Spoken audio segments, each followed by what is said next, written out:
If you look at every national team in the world, the coach is usually a domestic coach. Yeah. When you have coaches that don't know our culture, our environment, our players, it's hard. I mean, I'm watching, I'm shocked that we can't beat Panama and Canada. Time is running out and they got to get going.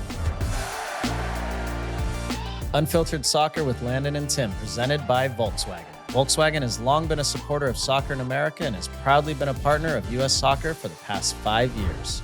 Welcome in, everybody, to another edition of Unfiltered Soccer. We keep saying we have amazing guests, and sometimes you are in the presence of greatness, and we are honored and humbled. And Landon, I'm going to let you do this intro because our next guest is very special to both of us, but I know your history, and so I'll let you take it away. Yeah, before we get to that, just a reminder, always follow us on social media at Unfiltered Soccer. Subscribe to the show on YouTube. Make sure you follow Apple Podcasts, Spotify, wherever you get your podcasts. Please leave a review. And you can also email us, and there's going to be lots of questions after this week. Feedback at unfilteredsoccer.com. So this is a man who has been much more than a coach to me. He has been a father figure, a reference point for me through many, many years. He's probably absolutely hated me at times, absolutely loved me at times, but we've had an incredible relationship through the years. We've referenced him a lot on the pod. Without further ado, I welcome in Mr. Bruce Arena. Welcome, Bruce. Well, thank Hi, you. Bruce. That was very nice of you to say, Tim. Good to see you as well. Two great people. Not only great players, but great people. So it's great to see that you're still in the forefront of the game in our country, and you mean a lot to a lot of people. Your voices are heard, and we really appreciate everything you've done for the game in our country. Thank you, and likewise to we you, Bruce. appreciate that. Yeah, you're a living legend, and it's just great to have you on. Great to see you back kicking ass in the MLS. So this is going to be a fun episode. So Bruce, let's jump in. I want to take people back just to start. So I find in our country now, there are a lot of new soccer fans, which is great, but they have no context of the history and what this sport has been through. And for Tim and me, we reference it basically from 2000 on, but you've seen it from much earlier days on. And we were just reminiscing about the early days with DC United. Last weekend, you guys beat DC 6-1 in what was a commemorative game for the 30th year. First of all, can you remember back that far to that first game? And what it was like then and what the league was like then in 96? Well, just think about the league in '96. I was going back to my playing career, which is nobody knows anything about, which is good. I was drafted by the Cosmos and chose not to play for the Cosmos because of the how the American play was treated. I was finishing up my last semester at Cornell, playing lacrosse at the time as well, and uh, I was going to back up Shep Messing, and they offered me $200 a game, and I could work at the KLM counter at JFK Airport. So I chose to complete my degree at Cornell, and then I played professional lacrosse ahead of soccer. But that's where the American player was at the time. And then, Pele came then a year and a half later, and I looked like an idiot. And then the league folded, and then there was this dead period. And I'm coaching at the University of Virginia, and we don't have a professional league in the country. And then we get the World Cup, and then part of that deal with the World Cup was that we had to start a league in '96, and we did, and we didn't know what the hell we were doing, and that's what I remember about '96. That opening game, how poorly we played, and the quality of the game, and we just were all going in different directions. And I think 3 weeks later, I cut maybe 6 players that started in that game. So, Jeez. everything was crazy. And then by mid-year, we got it going, and the league got better. And we, oddly enough, had some very good players to start the league. When you think about Valderrama and Donadoni and Echeverry and some of these great players, and we went through tough times. And I think the U.S. national team moving forward after the '98 World Cup and having success in 2002, it helped keep the league afloat. And then things are happening now. We're getting better. Uh, uh, the state of MLS today is remarkable compared to '96. When I look around and I see these stadiums and these training facilities and the players we're attracting now, and thinking about what's going to happen after 2026, we're going to be in a position where, we were all worried about, can soccer be the number one sport in this country? It doesn't have to be. We're Mm, in America. It can be one of the five major sports, and it will be. mhm. Yeah. Right. So there's such a great future, and to think about the role you guys played, Mm. where we are today, is remarkable. So, you asked me, can I remember '96? I can, and I know of 2025 now, and see the battle we've had over the years and where we are now, and and I really think there's a bright future for the game in this country. I was in San Jose, ironically, in '01. And I distinctly remember at towards the end of the year, I don't remember if it was Goose, Jeff Agus, or somebody. I remember them talking about hearing wind of the league was in real trouble and considering folding.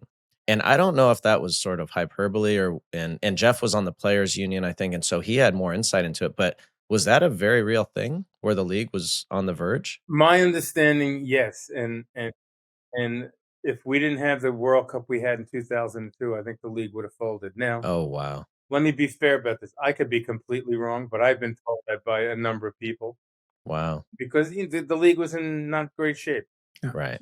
and the 2002 World Cup excited people, and ownership, you know, uh, got a little an injection of momentum from that, and Mm, decided. I think at that time, if I can recall correctly, Phil Anschutz owned 6 teams. right. Yeah, That that's right. kept the league Yeah. afloat. I think in San Jose, it was jointly owned by Kraft and Hunt and Anschutz, Hmm. and these gentlemen were keeping the league alive. Yeah. And if it wasn't for 2002 World Cup, I think the league may have folded. And Wow. listen, if you talk to the commissioner today, he might deny the whole thing. Sure. So what do I know? Yeah, and look, Bruce, one of the things that Landon and I often say on this podcast, and it's not, I think some people probably take it as arrogance, but we've seen the highs and the lows between he and I. We've seen European soccer, USL, NWSL, MLS, national team. We've seen everything. I have a daughter going to college, and she's gone through the youth system, and she's playing at college, and Landon has kids. We've seen everything. But the person I think in American soccer who might have seen it all is you. And I mean that sincerely. And we talk about living legend. And if you look at every pillar of the game, you've won. You've had the best teams at every pillar of the game. I remember watching your UVA teams in 1990. I do. I remember going to games when you're on the East Coast. That was the best college team possibly ever. Your DC United teams, they were untouchable. Not just the first iteration, but in the subsequent years as you started to trim the fat and add. Those are you've won the cups. You've done it. And then in 2002, you took the U.S. in South Korea and brought us to our best ever finish in a World Cup. So you've seen it all. And I just think about the growth of the game and going back to you're off to a brilliant start in San Jose. Even though we've evolved, even though the league nearly folded, and we've talked about all these different things, I do think your teams in DC, your best teams in DC, would still have the ability to compete at the highest level of today's MLS. Do you agree or disagree with that? I do to a certain degree. I mean, Marco Echeverri and Jaime Moreno Yeah. could play in the league today. So- I don't question that at all. Maybe uh, our lineup could go, I'd say 6, 7, 8 players strong. Yeah. I think maybe at the bottom of the first 11, they'd be a little weaker than they are today. The Mhm. American player today is so much better Yeah. than it was in '96. I mean, we have a bunch of good players. I mean, even here in San Jose, which is not a perfect situation yet for developing players, Mhm. Mhm. what we have some very good young players. I am just amazed watching these kids every day. So, the American player is better. I mean, I don't want to drop names, but I had some guys playing at DC United that probably wouldn't play for San Jose or so. But our top players were terrific. Yeah. I mean, And, and they you were talk about the young talent in this country, which I completely agree with. That you brought that team in 2002. Landon was a part of it, and he was one of the youngsters, right? But you had a good mix of veterans. There's no doubt. but you bled through a bunch of young players, the top young players, some of them that this country's ever seen. Taking a step back, how important was, you had a great run in DC. Like, I know you're a bold, confident coach, but deep down, how important was it for you to get that U.S. national team job? Was that something at the top of your wish list your entire career, or? I was on a phone call, not that I wanted to be, but I ended up on a call on a speakerphone with a U.S. player in France during the World Cup, Mm. complaining, and I'm listening, and I'm pissed off, Mm. and I'm saying that, what are we doing? You know, and the '98 team, not being critical, they didn't advance, but they embarrassed us, Mhm. and and when that opportunity came about for me to become the national team coach, I said I want to bring pride back Mm. Mm. the national team, and we built that, and I knew Landon from, I don't know if, I think I've mentioned this to Landon in 1997. I had DC United at Bradenton in preseason, Oh, no. and Landon Landon was pretty damn good, and Beasley Yeah. was playing, and Landon was shooting his mouth off, and then Marco Echeverry wanted to punch him out, and I said, "Oh, this kid has some balls," and but I knew he was confident, and I remember watching him and DeMarcus, and then I do remember 2 days before we played Portugal in 2002, I told you and DeMarcus you were gonna start, and you guys didn't blink an eye, and I was amazed at that. Our 2 20-year-olds, and you guys were great, Mm. and it was exciting for me as a coach to be part of that, to have young, promising players, and then to this day, I always think about the leadership that Ernie Stewart gave us, and Kobe Mm. Jones, and how it all blended in to make that whole thing work. I want to touch on all that because we've talked a lot here about the lack of, it's funny you use these words, Mhm. pride Mhm. that we see now with our current national team. And it's hard to get inside their minds and know exactly, but it doesn't, when I watch games sometimes with the national team, it feels like there's a lack of pride, or enough pride. And then the other one is leadership. And when I think about '02 team, the '06 team, we didn't play well, but we didn't lack that. 2010, even 2014 to some extent, there was pride and there were good leaders. You've seen it all. So is that an accurate assessment of what you see too, or what is it? If you look at every national team in the world, the coach is usually a domestic coach. Yeah. Yeah. And I think when you have coaches that don't know our culture, our environment, our players, it's hard. And and listen, I'm sure our coach is a very good coach. Coaching international football is different than club football. Mhm. Yeah. It's a completely different job. People ask me all the time, "Hey, what did you like this or that? What you like better?" I go, "They're two different jobs. Totally. Yeah. They're two different jobs, and people Yeah. don't understand that." Yeah. And I think when you're a national team coach, you need to know your environment. You need to know the animals you're coaching, Yeah. uh, and we're lacking that. And if you're an American coach in the U.S. team, you know the culture, you know the pride, and how important the national team is. I think when you bring in somebody from the outside, they don't understand it, and Mhm. especially in our country, Mhm. because we're so different. So, Right. you ask me, do we lack that kind of pride? I mean, I'm watching. I'm shocked. I'm Mm. shocked that we can't beat Panama and Canada. Mm. It was shocking to me, and I don't want to be disrespectful. I want them to do great in the World Cup. There's no question about it. But uh, we only have a year left now. Yeah. There's Yeah. the time is running out, and they got to get going. Well, I mean, listen, I think our listeners are going to be so appreciative of your honesty because, Yeah. after games and after perceived failures of finishing fourth in a Nations League, Landon and I come on and we pontificate about what we think. But for our listeners to hear it from um, one of the greatest managers to do it. That speaks volumes. And the interesting thing is, right, you're right, Landon. I wrote, as soon as you said the word pride, I wrote it down in bold letters. The interesting part about you, Bruce, is you are direct and you're ruthless with your players, loving, but as a foundation, your teams have to run through a wall, care, want to wear the shirt. And I think about a time two quick funny stories to set this up. We were coming back from South Korea prior to the World Cup. So I think in December 2001, we played in South Korea. And this is I was young. I probably wasn't going to make the World Cup team, but I was young and I was hungry and I was arrogant. On the plane, you had this amazing thing about writing notes to players that it's crazy now because of technology, but you'd sit on every plane ride and write notes to players and walk back and hand them to them. And that could be what you need to do better, what I think you did well, but it was great. And you handed me this note and you talked about my progress and said, I'm probably not going to make the World Cup. And I was thinking, I'm going to make the World Cup. You were right. I didn't make the World Cup, which is amazing. And I shitty goalkeepers ahead of you. I know. Well, I know. Yeah. And the funny thing was, I as a testament to you, I remember being young saying, I'm going to keep this note and this is going to drive me for motivation. And later that turned into I have a note from Bruce Arena, and I mean this humbly. It's special to me. I still have it in my office. And then I went to Manchester United and I thought I was the greatest. And you and I was sitting in my house and we were on the phone and I said, I should be playing, Bruce. I should be playing. And you said, playing over who? I said, well, playing over Brad Friedel and Casey Keller. I'm in the Premier League. They're in the Premier League, and I play for a better team. And I think you just laughed at me and was like, well, this kid has no idea what he's doing. But the point is, you were honest, and you were, and the players, all of the players, to a man, respected you for that. I just wonder, we always talk about football changing, players taking the emotion out of the game, being more on social media.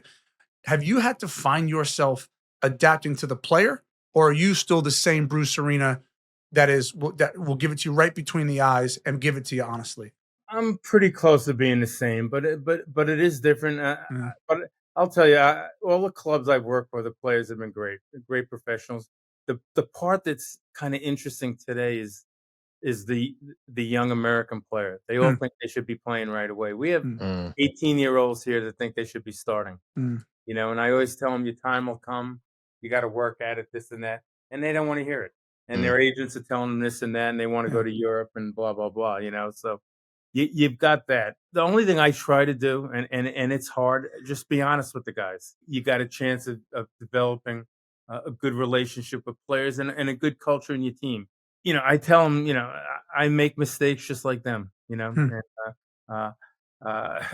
that's all part of it every day. But I want to be honest with them. I want to be fair, and I want to be there for them whenever they need me, and that's all I can do as a coach. It's obviously your first season there. You're probably exceeding expectations, maybe not your own, but as a group, your team is off to a flying start.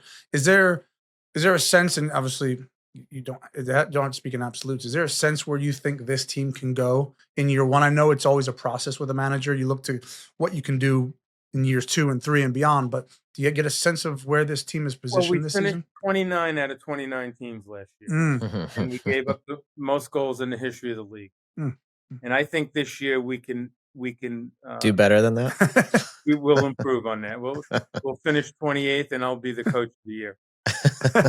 No, I think we're capable of making the playoffs. Good. It's not going to be easy, but I think we're capable of that. And we have some good players here. We're going to have some breaks along the way, obviously. But that's my goal for the team is to make the playoffs. Can we finish? And that means in today's era of MLS, can you be in the top 9 teams and be in a playing game? That's something we got to shoot for. I think we can do that. We have a decent roster, and it'll get better. But obviously, organizationally, we have to grow. We have to develop our facilities better so we have a better everyday environment. But as a starting point, we're improved, and the guys have a great attitude. I have a great coaching staff with Dave Sarakin's here with me again for the 40th year. Shalry Joseph, who I think is an upcoming terrific coach, is going to be a head coach in this league one day. He's terrific. Steve Ralston, who I think, Landon, you played with Steve? Yeah, and against. Yeah, and Aiden Brown, our goalkeeper coach. It's a great staff. They're doing a great job. And the players have been very supportive. So we're enjoying ourselves. We really are. And I think we have a chance to be decent. Bruce, do you have I think people would love to know, do you have a favorite one team you coached? Oh, tough question. Either national team. That is a tough club team. And I must tell you, Landon, the ride back on the bus after the Germany game in the 2002 World Cup was special. that Even though we lost. we had a collective group of guys that knew that they gave everything they could possibly give, did the best they could, and we fell short, but we were so proud of ourselves, and Yeah. that is clearly one of the great moments in my coaching career. But I look back, I've been fortunate to be part of so many great teams at the collegiate level, having uh, 4 consecutive national championships. It was brilliant. The DC United run was great.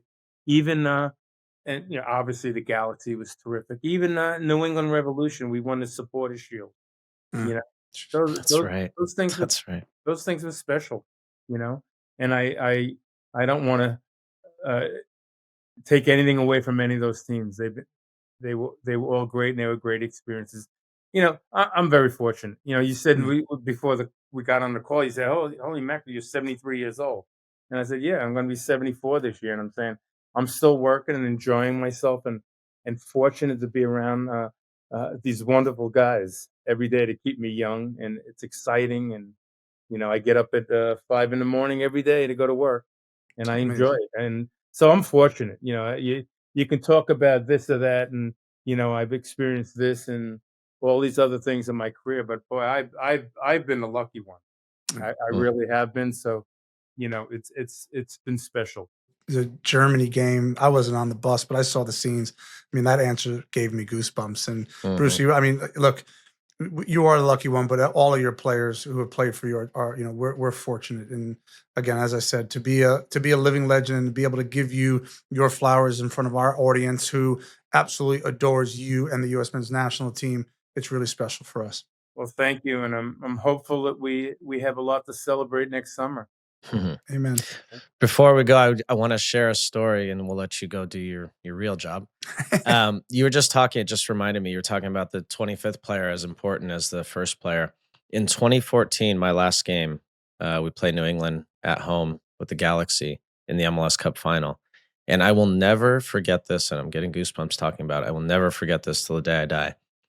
The final whistle blew, and we had a player on our team who, might have played 100 minutes that year, Raul Mendiola.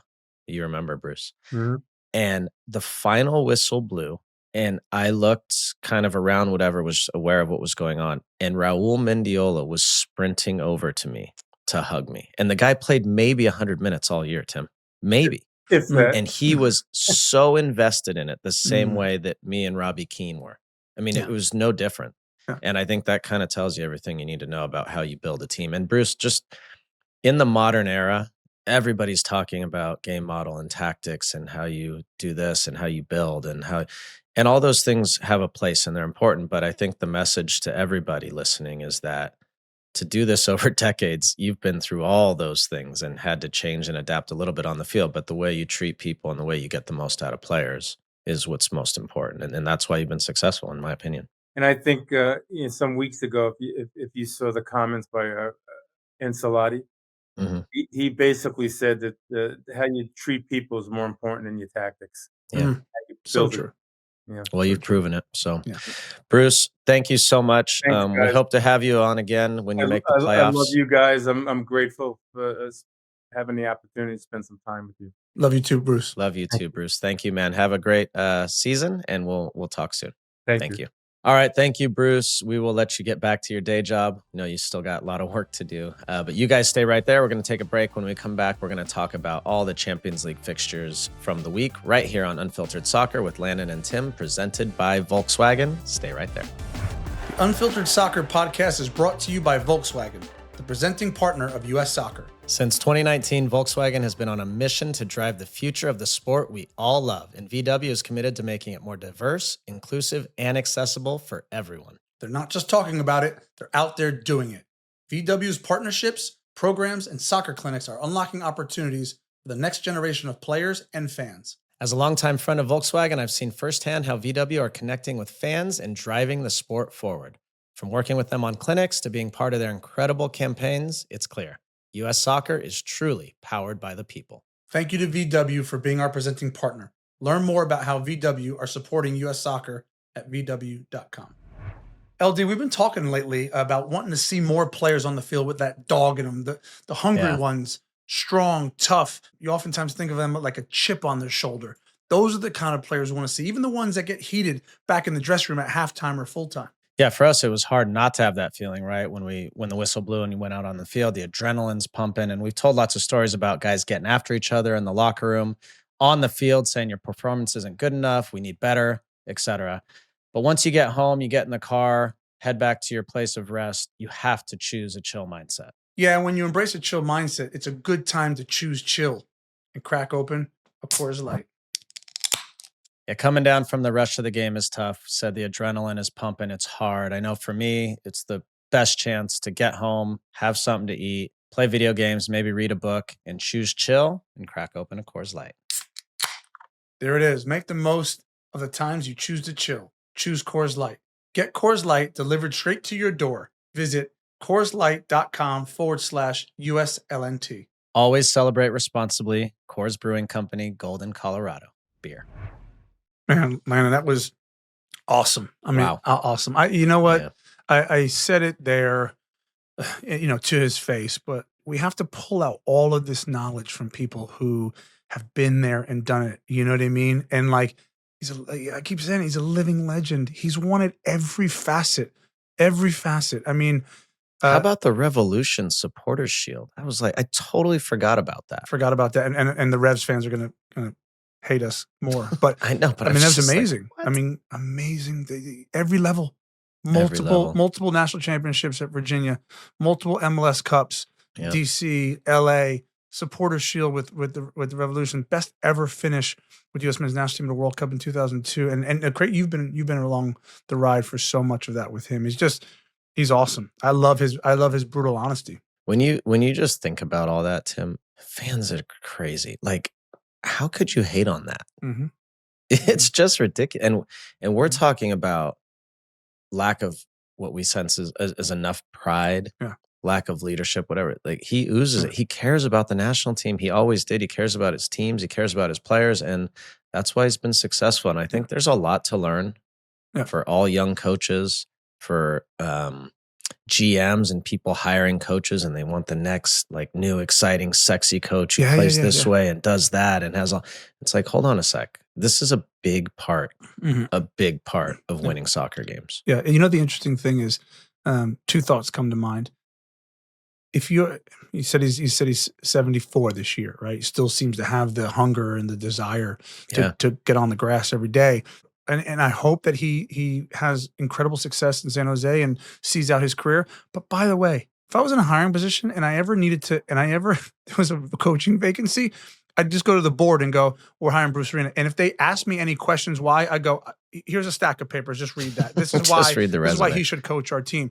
The other part is I was distraught, and that's an understatement when we lost out in 2017 and didn't go to the World Cup, because they brought Bruce back right after the first two games of qualifying, fired Jurgen Klinsmann, brought in Bruce, and I was just like, this is it, man. Like, this is the savior. I wanted to be selfishly, I wanted it for myself as well to go to a fourth World Cup, but I was like, Bruce Arena is supposed to be this coach. He's supposed to be our coach to take us to the World Cup. And obviously, as players, we disappointed and we didn't get the job done. But it was a fun little run that hopefully was going to end in a fairy tale, but didn't. But he's a special man. He was awesome. Hopefully, we get him back again. We're wishing him the very, very best in San Jose, and I don't think we need to wish him anything. I think it's going to happen. Yeah, it's just a matter of time. So, all right, let's move on. We are recording this for everybody. We're recording this on Thursday, April 16th, 17th, 17th, whatever the day is, 17th.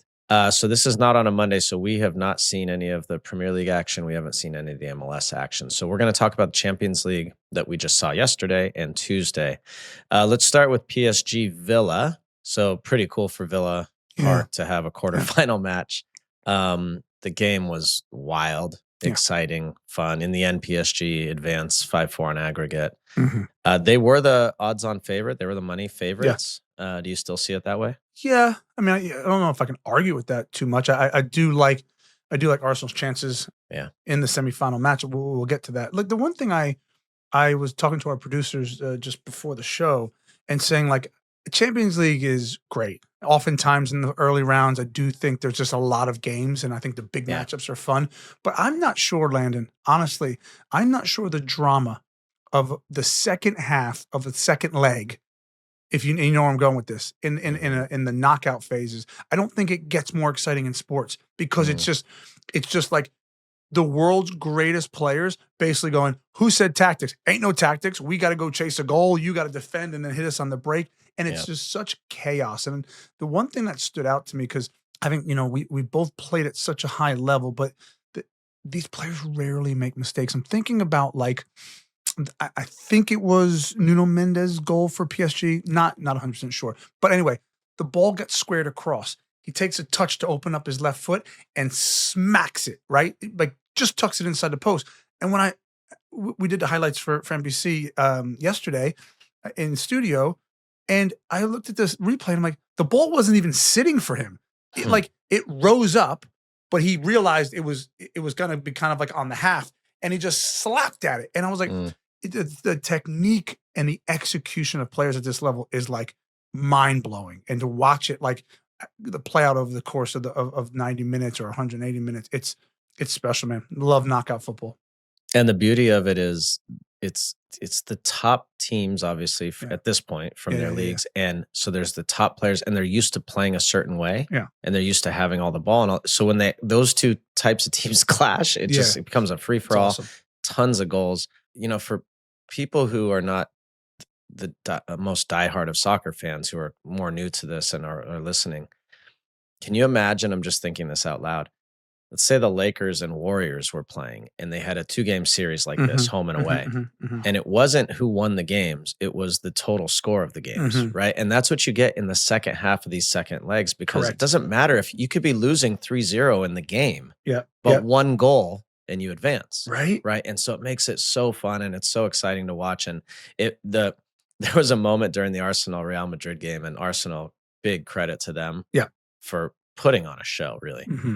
But there was a moment in the game where Arsenal are attacking, and Madrid literally have their 4 defenders and a 6. And everyone else is just hanging out up the field because they needed goals. They needed 3 or 4 goals. And so it was just this back and forth. Worth the risk. And you knew it was worth the risk. Yeah. And you just knew there were going to be tons of goals. In the end, Arsenal got 2, Real Madrid 1. And I know PSG are the odds-on favorite, but it'd be hard to bet against Arsenal right now. And they have all their focus. Like these other clubs have to worry about their league and making Champions League and the title, and they're just like, don't matter. Yeah, they're going to rest players. Everything. That's right. Everything's going into this. Yeah, it's you make an interesting point. Like they're going to rest players, and Mikel Arteta's done it the last 2 weeks for these 2 legs against Real Madrid.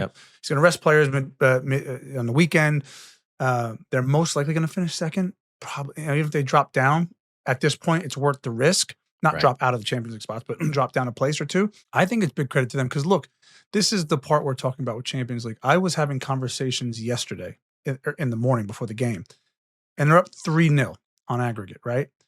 People in the know were saying, look, they expect Real Madrid to get 2 to 4 goals on the day, right? It didn't happen, but like that's a real comment. Like they're going to get 2 to 4 goals. If they get 2, it's now 3-2. What does Arsenal do? They come out of a shell, right? If they get 4 or 3, then they got to chase the game. So, like, in the end, it didn't work that way. So that's why I think big credit to Arsenal. But this is real. Like, where do you go into a second leg and say, oh, we're up 3-0, but we might have to score today because they could put 4 on us. It's incredible. But, I think Mikel Arteta has the ability to kind of bunker his team in and play on the break, or get the football and play free-flowing. So it will be a good game. And I think Arsenal will look at Villa.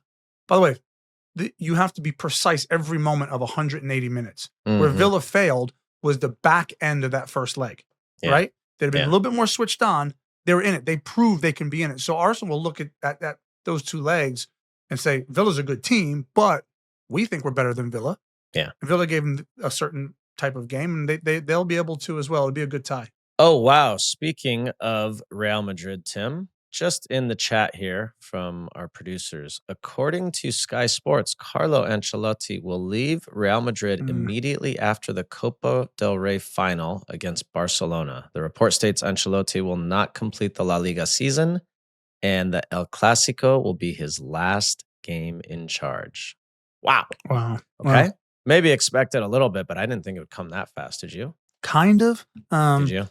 Well, Maybe it was always in the works. Like if we don't advance, then there's been some rumblings of kind of like turmoil in the background. I know there was, things just haven't been right there. And look, the bottom line is at these big, massive clubs. Yeah, you're right. We've seen managers win titles and get sacked. Like these big Right. clubs, there's no room for error. And so things just haven't gone according to plan. Obviously getting knocked out against Arsenal was probably the final straw. So yeah, hopefully for them, they can produce a performance in the Copa del Rey final, which is April 26th, I believe. So yeah, a very short stay for Ancelotti. Shame for him. What people forget too, Tim, about these things is these are human beings making these decisions, and there's big egos involved. So I'm not saying that was the case here, but there have been lots of cases. I remember in the early days of MLS, Ziggy Schmidt, rest his soul, was in first place with the Galaxy and got fired. And, you don't know exactly what happened, but if, there's just a clash in egos, it's like, all right, well, you're out. I'm the boss here, you're out. So it happens. Wow. Really interesting to see what happens now going forward. The other side of the bracket, we'll see Barcelona, who got by Dortmund. They lost, but they got by Dortmund. And they will play now Inter, who drew at home to Bayern Munich. So Inter's an interesting team. Yeah. Not a lot of, they're the one team in this whole thing that people don't really talk about. Yeah. They're the one team. But all of a sudden now they're in a semifinal against Barcelona, and they can absolutely win that tie. The interesting thing, you remember when Inter did it with Jose Mourinho? If you don't follow Italian football is tailor-made for knockout football. They know how to manage moments. They know how to take the sting out of the game. Oh, you want to sit in a deep block and have 8 behind the ball? No problem. The Italians can defend with their backs against the wall for as long as humanly possible. If you put 300 minutes on the clock and said, don't concede, they'll go, okay, we'll show you how this is done. It's insane tactically the way the Italian team set up. So, and with their national team too, right? Yeah, it's just totally. they can just soak up all the pressure and deal with it. PSG will go to the Emirates on April 29th. That is going to be absolutely cracking. That'll be so fun. The return leg will be, I believe, on the 6th. And then Barcelona hosts Inter on the 30th, and the return leg is on the 7th. Interestingly, Inter Milan, Barca, and PSG could all still win the treble, which, Barcelona's kind of, in my fandom here in the States, I haven't heard a lot about Barca. I haven't followed a lot, but all of a sudden they're up for the treble again, right? And you have to give them a lot of credit. It looks like they're going to win the title race still. Real Madrid got a little bonus with Mbappe only getting suspended 1 game. I got so many texts him. Mbappe's challenge was terrible. How could he only get 1 game? I said, well, who are they playing this weekend? They said, I don't know who. I said, who are they playing after that? Barcelona. I said, well, that's why he got 1 game. They're only suspending. They're not suspending him for the Super Classico. No chance. So could one of these players, by the way, from one of these teams win the Ballon d'Or? Inter, Barca, PSG? I think that's possible. I mean, I do. They win a treble. They win the Champions League. You're the best player on the team. Yeah. Look, I think it's possible. And again, we were having this conversation offline. Like, I love Cristiano Ronaldo. I love Messi. What we experienced in our time and in that window of time with them owning and dominating everything was special. But the fact of the matter is, it was going to be one of them who won the Ballon d'Or. So you're just like, now it's kind of open, which I like better because everyone has a chance. But before, no one had a chance. They didn't. It was you Messi. Knew it was one of those. It was Messi, Ronaldo, and like maybe one other token guy they threw in there. Now, no, it's true. They were in third place was a distant third. So I'm excited to kind of see how that pans out. All right, let's take another break. When we come back, we will dive into all your questions, a lot of MLS questions this week in the AT&T Fan Connection right here on Unfiltered Soccer with Landon and Tim. As always, presented by our friends at Volkswagen. Please stay right there. There's a lot in life that feels like it should be guaranteed that just isn't. Your team winning the championship, the weather being good on game day, your friends remembering who has the tickets. Some days, you're a goal-scoring machine. And some days, the ball just passes you by. Right here on Unfiltered Soccer, we know that no matter how much you love the beautiful game, nothing on the field is guaranteed. Thankfully, AT&T is introducing a brand new guarantee, the AT&T Guarantee. The AT&T guarantee means connectivity you can depend on, deals you want, and service you deserve. Or they'll make it right. Whether you're in the stands, watching with friends, or just cheering from home, you can count on the AT&T guarantee. Learn more at att.com/guarantee. Terms and conditions apply. It's time for the Fan Connection presented by AT&T. Every week, we invite you, the listener, to connect with us by submitting your questions. The best way to grow the game of soccer in the U.S. is to keep asking questions and keep talking about this sport we all love. At AT&T, connecting changes everything. And on USLNT, our connections with you will help grow the game. Welcome back into our AT&T Fan Connection, everyone's favorite time of the week, including our very own Jordan. Welcome in, Jordan. Thank you very much. Hello, JR.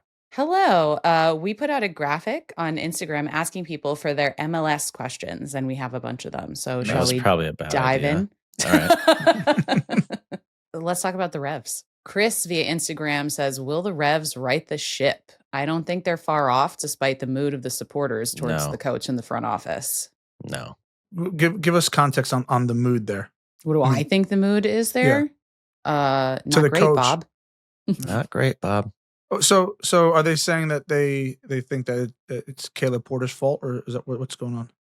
I just read the questions. I don't have. I don't I'm DM these people I'm- and say, "Could you I'm please not tell me more about your analyzing here, question?" I'm bud. asking the class. I think these things all permeate from the top. Is permeate the right word to use there? I don't know. It all trickles Sure. down from the top. And when the ownership isn't doing a good job, and then, for the long time, they had a terrible GM there. It's just all these things then trickle down. And, is it Caleb Porter's fault? I don't know. Is the roster good enough?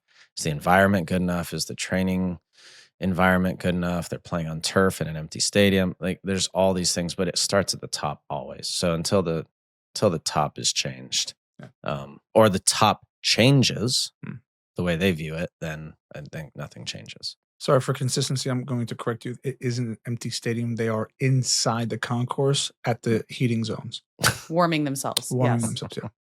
Okay. Just wait till the schedule change. Yeah. Could you imagine?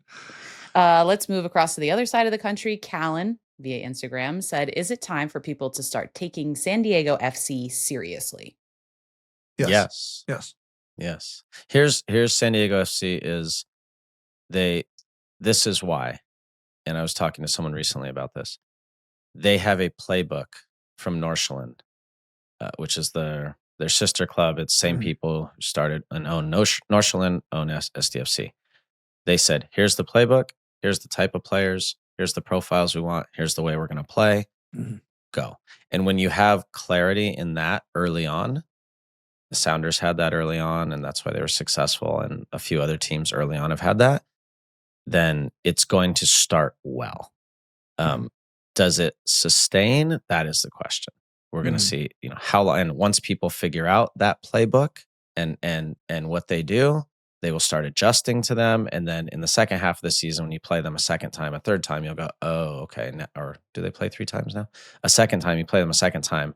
The Western Conference teams for sure will have ways of combating that. And then we'll see if they're able to change a little bit and can they divert from that a little to be successful still.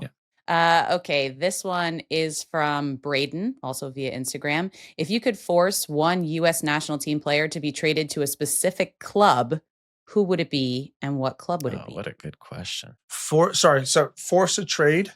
Like force a player to go to one club. Oh, basically. Yeah, Like but take a someone player, from a the national U.S. team. men's national team. There's an obvious one. I don't even want to go there. Well, I'm just going to say it then. Gio. Oh, you stole anywhere. You stole mine. No, I'll say this honestly. Gio to somewhere where there's a manager who is going to take a vested interest in helping him become not only a better player, but like a proper professional and like really change the course of his career. That's what I would say. Because we've talked about it a million times, but if he's playing and playing well, the whole dynamic changes and the team's a lot better. I stole yours, huh? You stole mine. What about Matt Turner? Yeah, that's a good one. I'm Ooh. thinking, because it's a hypothetical question. I'm thinking Tyler Adams back to New York to win them a title. That's what I'm thinking. But he's playing at a high level at Bournemouth. That wasn't the question. Oh, all right. Oh, you just want them to win a title. Okay, fine. All right, I'm going to say Matt Turner to New York to win them a title. Well, you get 2? Do whatever I want. It's my show, bud. Which New York team? Red Bull. They never won a title, by the way. No, that's what I was saying. I know this isn't a question, but it should be. Are we going to talk about Houston nicking points off your Galaxy, or we're leaving that for another time? Nah, I mean, I don't. Just what it is this year? We talk about what people care about, so we'll let that go. Okay, last one from Tommy via Instagram. What is stopping MLS right now from becoming the best league in the world? Wow. That's a Jeez. docu-series. Wait, that's Yeah. it's not. No, but what is stopping MLS right now? I think time. Mhm. I think time. We'll get into this when we do more on the business side of soccer at some point, but it needs more time still. One of the biggest problems, though, in MLS is all of these rules and mechanisms for getting players, which at one point were absolutely necessary to ensure the survival of the league, are now archaic and completely holding the league back. Completely holding the league back. There's too many rules and ways. I mean, the De Bruyne thing's a perfect example. Inter Miami has his discovery rights. What if they have no intention of signing him? Now they're just holding an amazing player who could come into the league hostage, right? And this happens all the time. We don't want to sign him, but we have his rights. So hey, Colorado or San Jose, or you're not signing him either. And it just kills the league. Yeah. It's so if those all wiped away in 3 or 5 years, decent chance it's a top 5 league in the world, in my opinion. Yeah, I agree with that. I mean, there's a laundry list of things that gets MLS to in that conversation.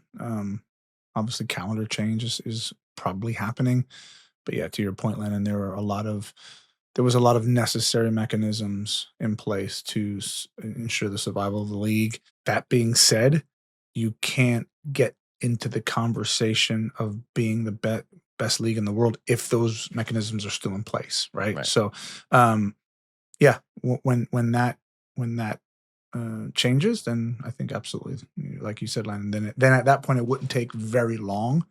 You're talking under in and around 5 years to get the players through the door to make it arguably one of the top leagues. Yeah, that's right. Because players do want to be here. Sure. Like they want to play here.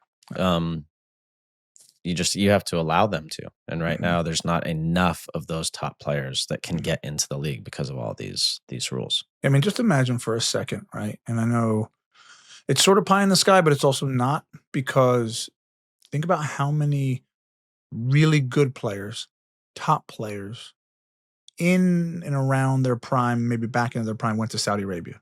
I'm not suggesting that it'd be completely that wide open. I'm not.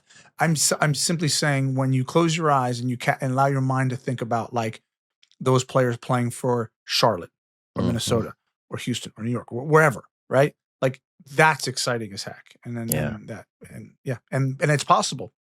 It is possible. Yeah, it is. They're willing to spend the money. The owners are. Totally. Yeah. Good Awesome. question. Thanks, guys. All right. Thanks, JR. Guys, another great week. Thank you all very much. Thanks to our former coach, manager, friend, Hall of Famer, legend, Bruce Arena. It was awesome having him on.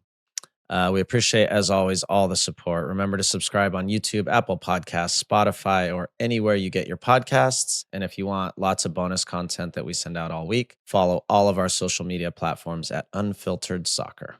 Yeah, LD, I can't overstate how much these days mean to us, and I know they mean to you. Thank you, Bruce. Absolute legend. There are a lot of other accolades, but legend is the one that I think of. And again, some really amazing moments that we shared and really appreciate today. Thanks, everybody, for listening. Thank you to our presenting sponsor, BW, our Fan Connection sponsor, AT&T, and our Unfiltered Refresh sponsor, Coors Light. Have a great week. Look forward to seeing you back next Tuesday with another edition of Unfiltered Soccer.